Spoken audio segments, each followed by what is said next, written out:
As I started my night shift, the security guard gave me a strange list of rules for the building. The laminated card he handed me was still warm from his pocket, and I remember thinking that was odd. Why would he keep rules in his pocket instead of the desk drawer? Marcus Delacroix stood in the lobby of the Berkshire Corporate Center at 11:47 p.m., his weathered face illuminated by the security monitors behind him. He'd been the night shift supervisor for 18 years, according to the employee board in the break room, and he looked every day of it. Deep lines carved through his forehead, and his hands shook slightly as he passed me the card. "Read it now," he said, his voice barely above a whisper. "Memorize it, then give it back to me before I leave. Don't write anything down, don't photograph it, don't tell anyone about it."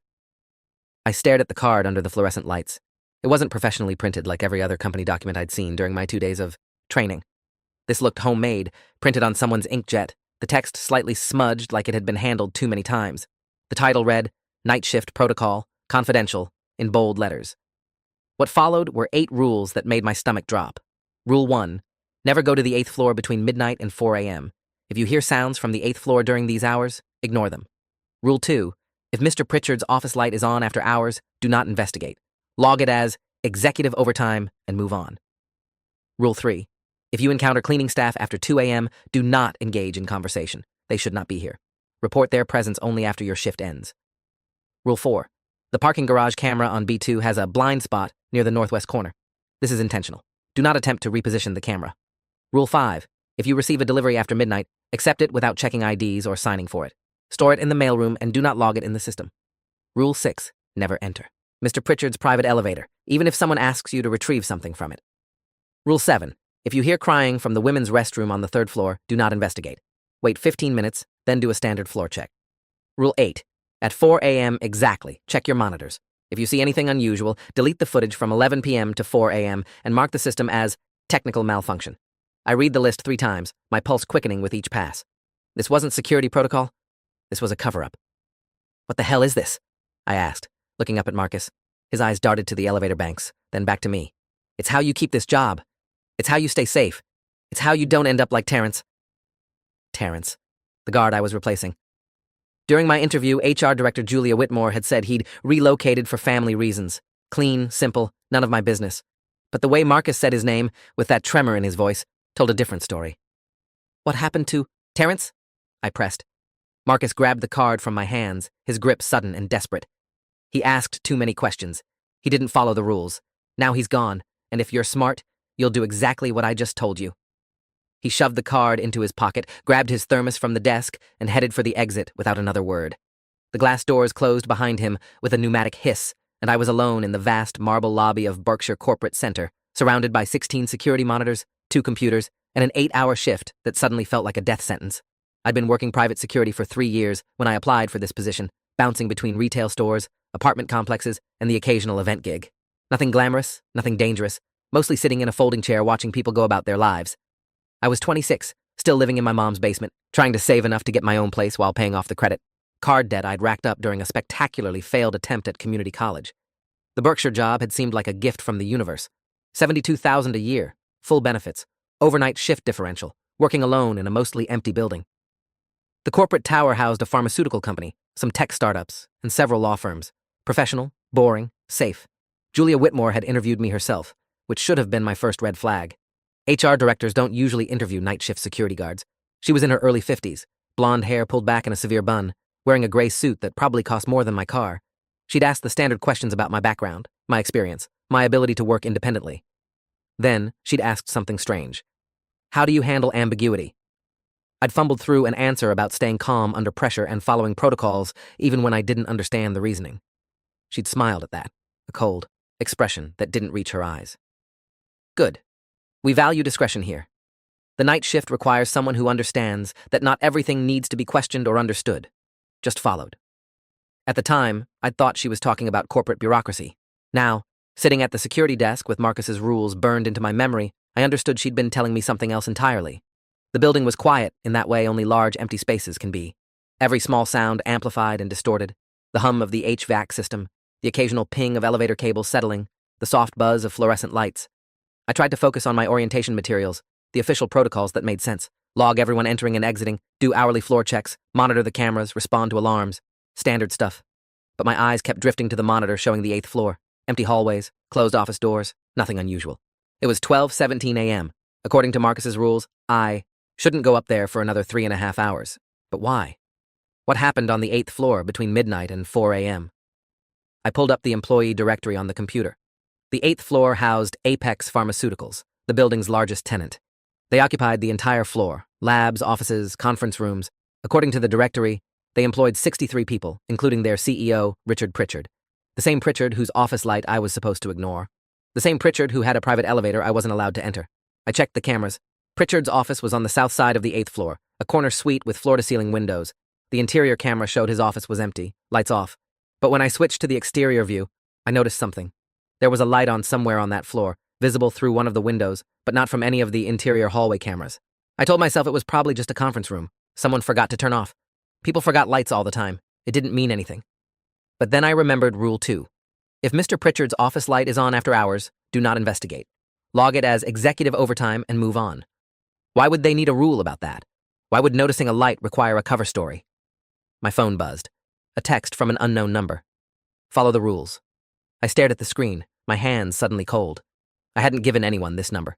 It was my personal cell, not a work phone. How did they have it? Who was watching me? I looked up at the cameras, suddenly aware that just as I could see the entire building, someone else could be watching me right now. I typed back, "Who is this?" 3 dots appeared, then disappeared. No response.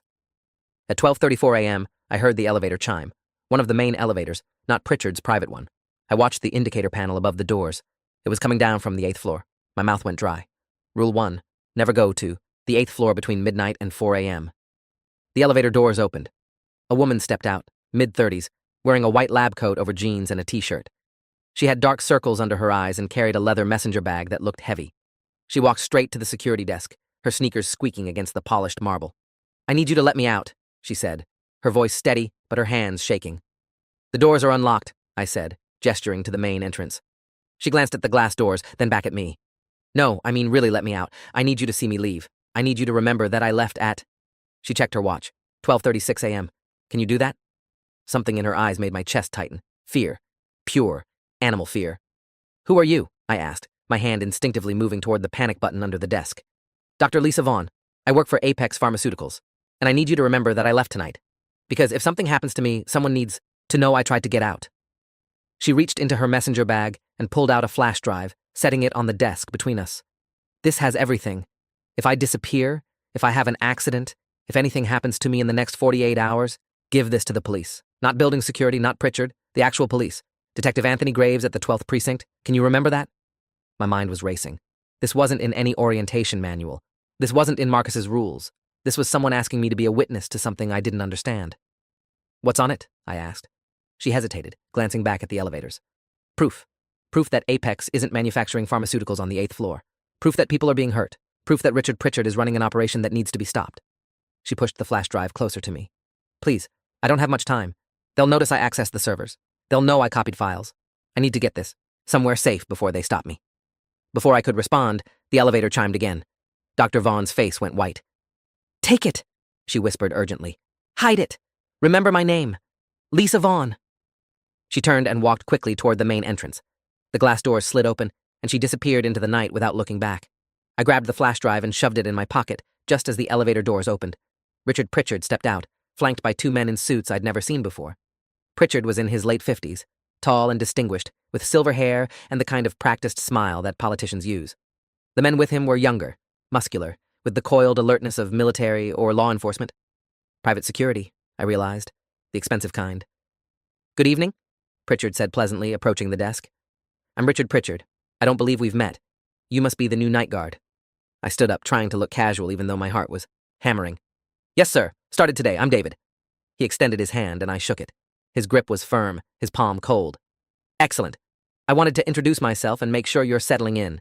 Marcus briefed you on the protocols?" The way he emphasized protocols made my skin crawl. He wasn't asking about the official security procedures. He was asking about the rules, Marcus's rules, the cover-up. "Yes, sir." He went over everything. Pritchard smiled wider. "Good. We have some sensitive projects here at Apex. Confidential work that requires discretion. I trust you understand the importance of following procedures exactly as they're outlined." One of the men with him shifted slightly, his jacket opening enough for me to see the gun holstered at his side. Not subtle, not meant to be. "I understand," I said. Pritchard nodded approvingly. Wonderful. I think we'll get along just fine. He gestured to the men. This is Mr. Foster and Mr. Blake. They handle special security for Apex. If you ever have questions or concerns during your shift, contact them first. Not the police, not building management. Them. Is that clear? Crystal clear, I said, my mouth dry. Pritchard patted the desk twice, a dismissive gesture that signaled the conversation was over. Welcome to Berkshire, David. I think you'll find we take care of those who take care of us. He walked back to his private elevator, a separate bank near the east wall, requiring a key card and biometric scan. The doors opened silently, and all three men stepped inside. Just before the doors closed, Pritchard looked directly at me and said, "Did Dr. Vaughn leave anything with you?" My blood turned to ice. How did he know she'd been here? Had he been watching the cameras from upstairs? A woman in a lab coat came through a few minutes ago, I said carefully. She left through the main entrance. Didn't say anything to me. Pritchard studied my face for a long moment, his smile fixed in place. Of course. Have a good shift, David. The elevator doors closed. I watched the indicator climb to the 8th floor and stop. I sank back into my chair, my legs shaking. The flash drive in my pocket felt like it weighed 1,000 pounds. What the hell had I just gotten into? What was on that drive? And what would Pritchard do to Dr. Vaughn if he caught her? I pulled out my personal phone and opened a new browser, searching for Lisa Vaughn Apex Pharmaceuticals. Nothing came up. No LinkedIn profile, no news articles, no social media. Either she was incredibly private, or Apex scrubbed their employees from public databases. I tried Richard Pritchard Apex Pharmaceuticals. A few results. Corporate press releases about pharmaceutical breakthroughs. A profile in a business magazine from 4 years ago. Some charity event photos. Nothing suspicious. Nothing that explained what was happening on the 8th floor. At 1:15 a.m., I heard sounds from above. Not on the 8th floor. The sound was coming from higher up. Footsteps, dragging, something heavy being moved. I checked the monitors. The floors above 8 were mostly empty tenant spaces, scheduled for renovation. The cameras showed nothing but dark hallways and construction equipment, but I could definitely hear something. Rule 1 echoed in my mind. If you hear sounds from the 8th floor during these hours, ignore them. But this wasn't the 8th floor. This was above it. Did that mean I should investigate, or was the rule broader than specified? I grabbed my flashlight and radio, debating. My official duties included responding to unusual sounds, but Marcus's rules said to ignore things. Which protocol took precedence? Before I could decide, the sounds stopped. Complete silence again. I returned to the desk, my nerves fraying. The rest of the hour passed slowly. I did my 2 a.m. floor check, walking through the lobby, the ground floor offices, the parking garage. Everything was empty and quiet. When I reached the B2 level of the garage, I instinctively looked for the northwest corner Marcus had mentioned, the blind spot. I found it easily, a section where the camera's angle didn't quite reach, creating a shadow about 15 feet wide. Why would that be intentional? What needed to be hidden in a parking garage? I knelt down, pretending to tie my shoe, and scanned the area. At first, nothing looked unusual, just concrete and painted parking lines. Then I noticed the drain in the corner. It was clean. Too clean. Everything else in the garage was dusty, covered in the grime of car exhaust and city dirt. But this drain looked freshly scrubbed. Dark stains around the edges suggested something had been cleaned recently. Something that had spread. My stomach turned. I stood up quickly and returned to the lobby, trying to unsee what I'd just seen. But my imagination was already running wild. Blood. That drain had been scrubbed because blood had been there. Someone had bled in that blind spot, and it had been cleaned. Up. Terrence, the guard before me, the one who asked too many questions. Had he found the blind spot too? Is that why he was gone? Back at the security desk, I pulled the flash drive from my pocket and stared at it. Dr. Vaughn had said it contained proof that people were being hurt. I needed to see what was on this drive. I needed to understand what I'd walked into. But the computers at the security desk were networked. If I plugged the drive in, would it trigger an alert? Would Pritchard know immediately? I checked the time. 2:34 a.m. I had my personal laptop in my backpack. If I used that, there'd be no network connection. No way for anyone to trace it. I retrieved my laptop from my locker in the break room and returned to the desk. My hands shook as I opened it and inserted the flash drive. A folder appeared. Apex Evidence LV. Inside were dozens of files. Spreadsheets, photos, video files, PDF documents. I started with a document titled Summary.docx. It opened to reveal a typed letter. To whom it may concern, my name is Dr. Lisa Vaughn. I am a biochemist employed by Apex Pharmaceuticals since 2019. What follows is documentation of illegal human experimentation, medical fraud, and criminal conspiracy occurring at the Berkshire Corporate Center, 8th floor. Apex Pharmaceuticals is not developing therapeutic drugs as publicly claimed. They are conducting unauthorized clinical trials on vulnerable populations, homeless individuals, undocumented immigrants, and others who can disappear without investigation. These trials involve experimental compounds with severe side effects, including neurological damage, organ failure, and death. Subjects are brought to the 8th floor late at night through the parking garage blind spot, avoiding security cameras. They are held in modified laboratory spaces and subjected to drug trials without informed consent. Those who survive are paid minimal amounts and threatened into silence. Those who don't survive are disposed of in ways I have not been able to document. Richard Pritchard directs these operations personally. He has compromised building security, local police contacts, and medical examiners to ensure no investigations occur. The night shift security guards are given rules to ensure they never witness or report the illegal activities. I can no longer remain silent. I can no longer be complicit. This evidence represents 3 years of documentation. I am prepared to testify if given protection. Please help. Dr. Lisa Vaughn. I read the letter twice, my chest tight. This wasn't corporate espionage or financial fraud. This was organized murder. I clicked on one of the video files. It showed a lab space I didn't recognize from the security cameras, probably one of the modified spaces Dr. Vaughn mentioned. A man in his early 20s lay on a gurney, strapped down, while someone in a white coat injected him with something. The timestamp showed it was from 3 months ago. For the first few seconds, nothing happened. Then the man began seizing violently, his body convulsing against the restraints. The person administering the injection stepped back and watched, making notes on a clipboard. No attempt to help, no emergency response. Just clinical observation while a human being suffered. The video ended after 2 minutes. The man was still seizing when it cut off. I closed the laptop, bile rising in my throat. Dr. Vaughn wasn't exaggerating. This was real. Apex was torturing people, and I was sitting in a building where it happened, right above me, right now. I checked the 8th floor cameras again, still nothing visible in the hallways. But somewhere on that floor, behind doors the cameras didn't cover, were rooms where human beings were being experimented on. I needed to call the police. Right now. Detective Anthony Graves, 12th Precinct. That's what Dr. Vaughn had said. I pulled out my personal phone and searched for the precinct number. Before I could dial, the phone buzzed with a new text from the unknown number. You looked at the drive. Delete everything. Forget what you saw, or you're next. My hands started shaking violently. They were watching. They knew I'd opened the files. How? Was there spyware on the drive? Had they hacked my laptop camera? I looked up at the security cameras pointed at the desk and realized the answer was simpler. They were watching the security footage. Pritchard or his men were monitoring me right now, seeing me with my laptop open, seeing my reaction. Another text. Foster and Blake are coming down. Give them the drive. Don't make this difficult. The elevator chimed. The main elevator, descending from the 8th floor. I had maybe 30 seconds. I ejected the flash drive and looked around frantically for a hiding place. Not my pocket. They'd search me. Not the desk drawers. Too obvious. The potted plant next to the desk. I shoved the drive deep into the soil, my fingers working quickly, then brushed the dirt off. My hands just as the elevator doors opened. Foster and Blake stepped out, moving with purpose toward the desk. Evening, David, Foster said, his voice professionally pleasant. We need to have a quick conversation. Blake moved to cut off my path to the exit, his hand resting casually on his belt near his gun. Not drawn, but ready. Sure, I said, trying to keep my voice steady. What's up? Foster leaned against the desk, too close, invading my space deliberately. Mr. Pritchard is concerned. He thinks Dr. Vaughn may have left something with you. A flash drive, perhaps. He'd like it back. It contains proprietary information, corporate secrets. She didn't leave anything with me, I said. I already told Mr. Pritchard that. Foster smiled, but it didn't reach his eyes. See, the thing is, we have cameras everywhere. We saw you talking to her. We saw you put something in your pocket. And just now, we saw you looking at something on your laptop that upset you very much. So let's not play games. Where's the drive? Blake had moved closer, boxing me in against the desk. I could smell his cologne, something expensive and cloying. I don't have it, I said. Check my pockets if you want. Foster's smile vanished. We will, but first, let's talk about your career prospects. You're new here. You probably need this job. You probably don't want trouble.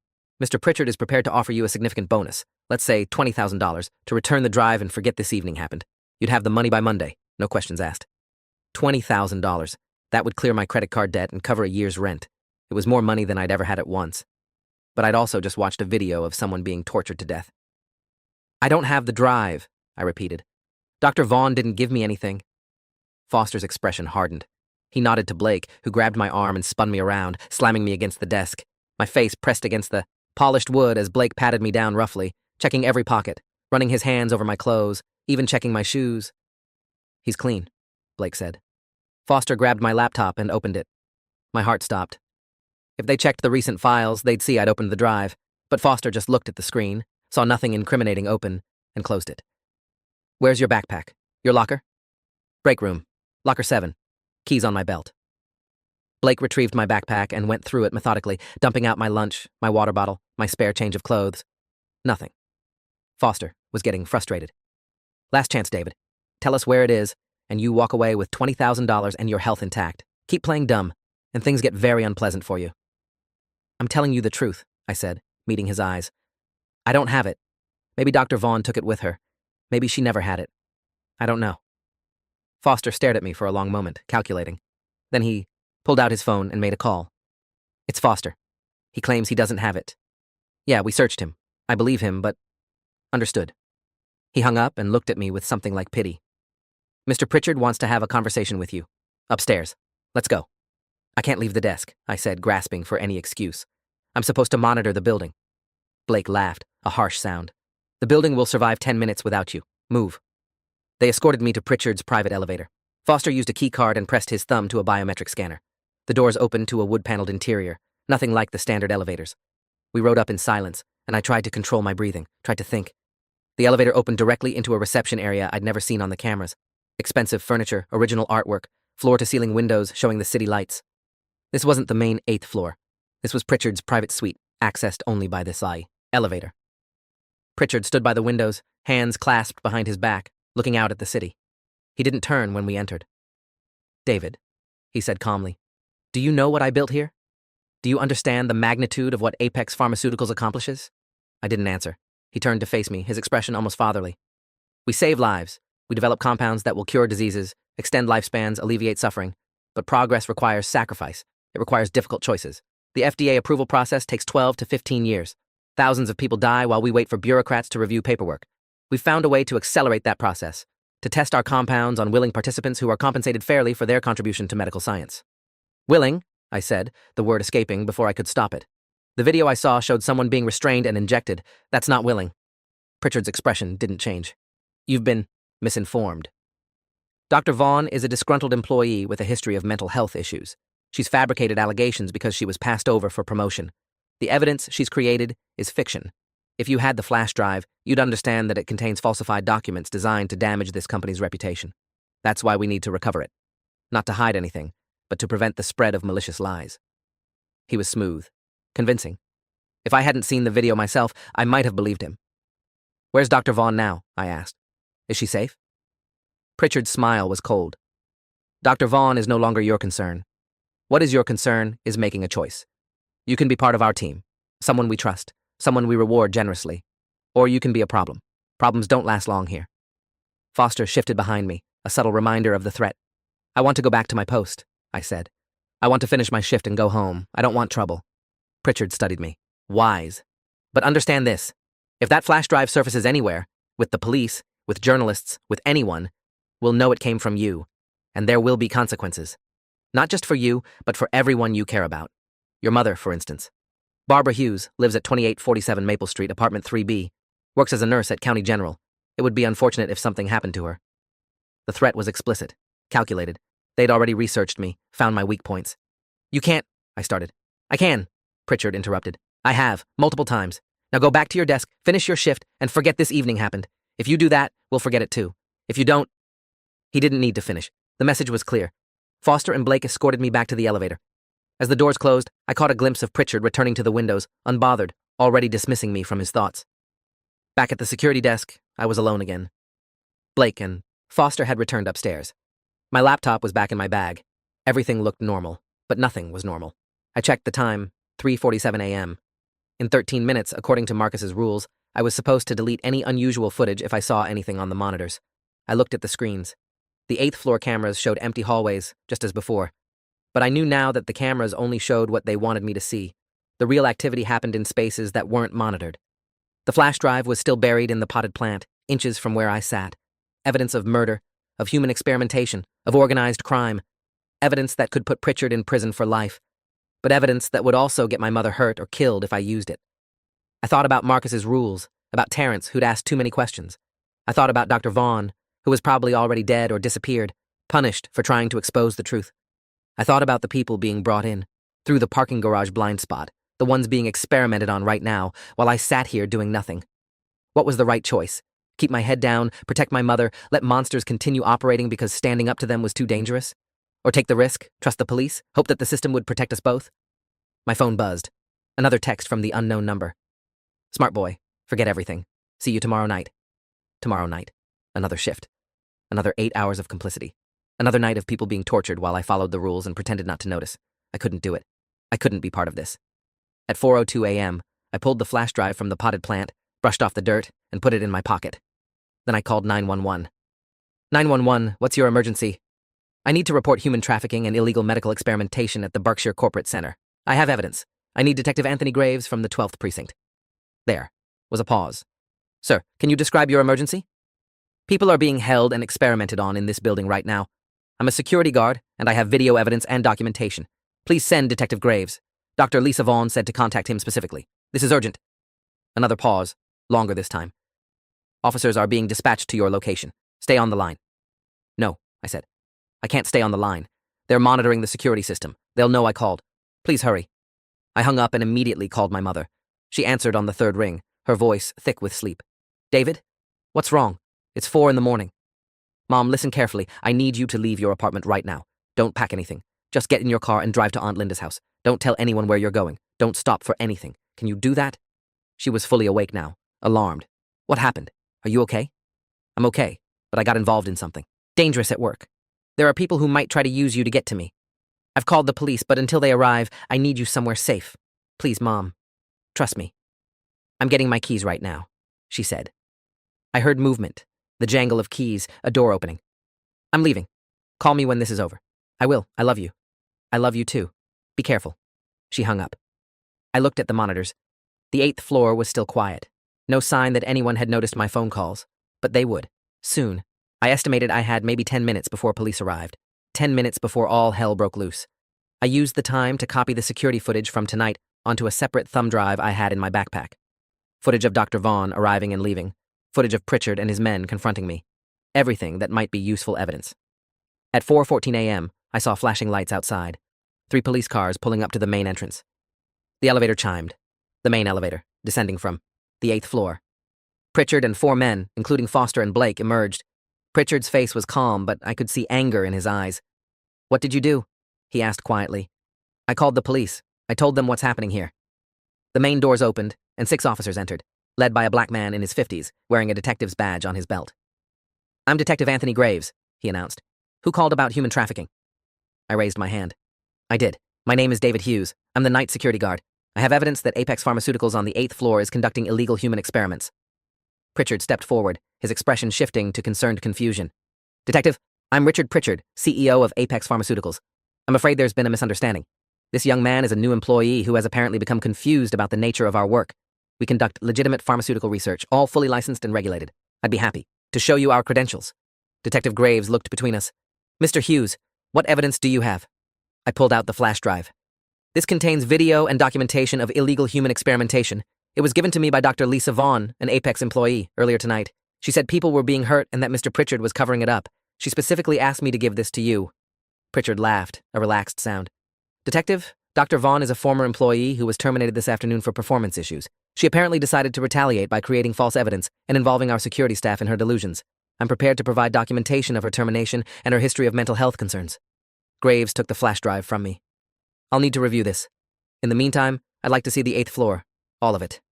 Pritchard's smile tightened slightly. Of course. Though I'll need to check with our legal team about accessing certain proprietary areas. We have trade secrets that...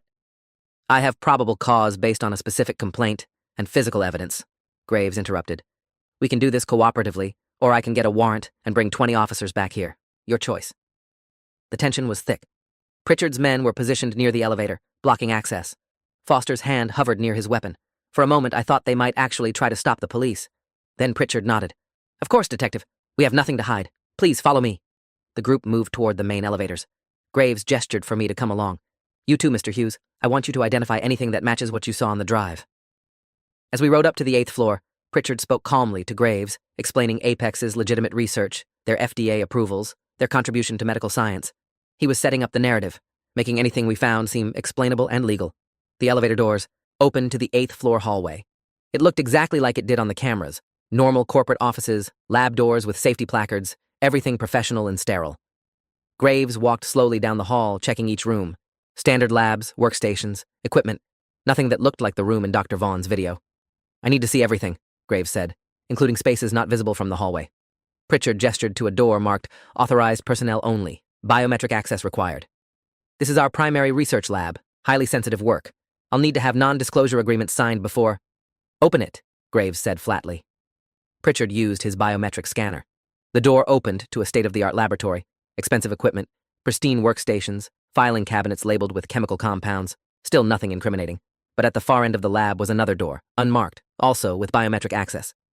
What's through there? Graves asked. Supply storage, Pritchard said. Controlled substances, kept secure per DEA regulations. Open it. For the first time, Pritchard hesitated. Just a fraction of a second, but I saw it. So did Graves. Is there a problem, Mr. Pritchard?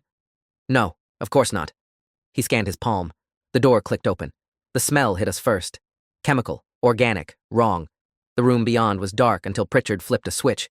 Fluorescent lights flickered to life, revealing a space that looked nothing like a supply closet. 4 gurneys, 2 occupied, medical equipment, restraints, IV stands with bags of clear liquid, a desk with paperwork and syringes, and 2 people. One was unconscious, an older woman with gray hair, strapped to a gurney with her arm connected to an IV. The other was awake, a young man, maybe early 20s, who stared at us with terrified eyes and tried to speak through a gag. Jesus Christ, one of the officers whispered. Detective Graves moved quickly to the young man, removing the gag. What's your name? How did you get here? The man's voice was hoarse. Carlos Mendez. They grabbed me 3 days ago, off the street.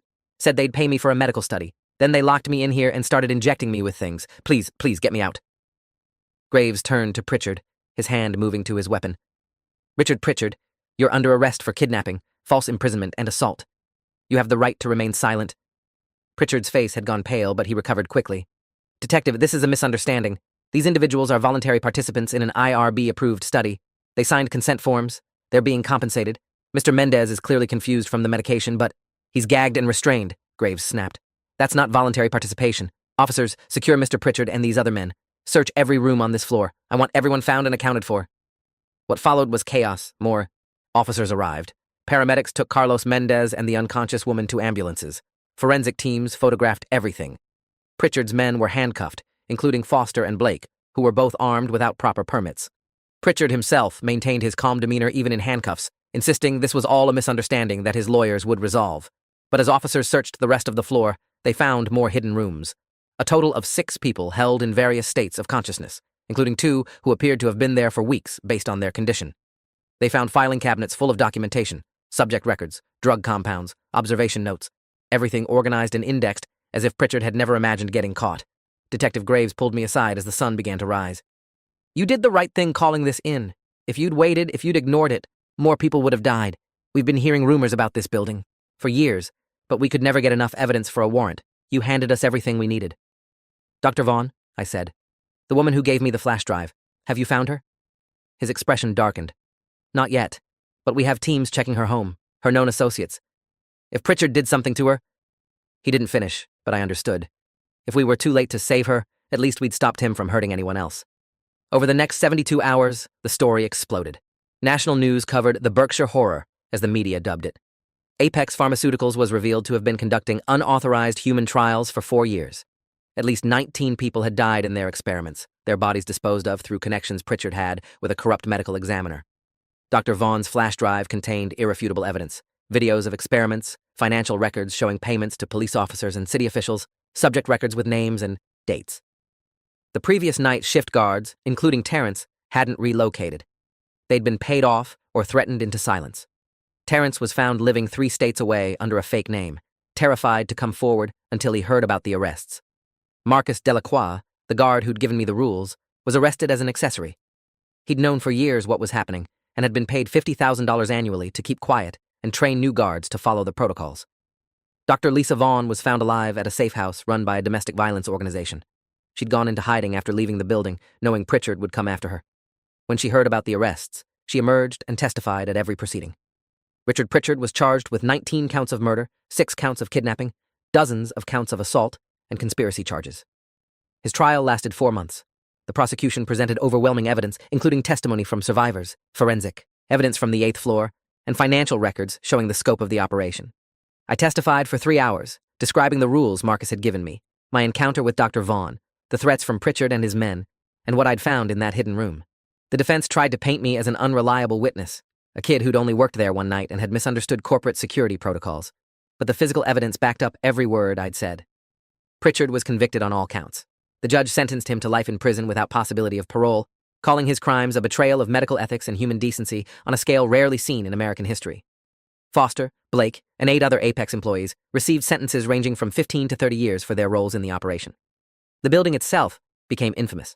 Berkshire Corporate Center was sold at auction. The 8th floor was gutted entirely. A victims advocacy group bought the building and converted it into a community center offering free medical care and legal services to vulnerable populations, the same people Pritchard had targeted. I never worked security again, couldn't stomach it. The night I'd spent in that building changed something fundamental in me.